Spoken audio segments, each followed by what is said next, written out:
నుంచి ఇక్కడికి 3.5 పెట్టేసుకున్నాను. మళ్ళీ ఇక్కడ నుంచి ఇక్కడికి 3.5కి ఇలా డ్రా చేసుకుంటున్నాను. దీనికి ఇలా మనం ఇలా నెక్ అనేది ఇలా రౌండ్ చేస్తున్నాం. ఇలా రౌండ్ చేశాను. ఇది మొత్తం కటింగ్ బ్యాక్ సైడ్ అయితే వచ్చింది. ఇప్పుడు ఈ విధంగా కట్ చేసుకుందాం.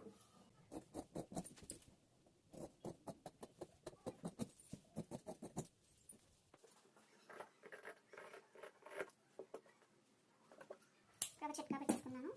ఇప్పుడు బ్యాక్ సైడ్ మనకి నెక్ ఏ విధంగా వస్తుంది అనేది చూపిస్తున్నాను.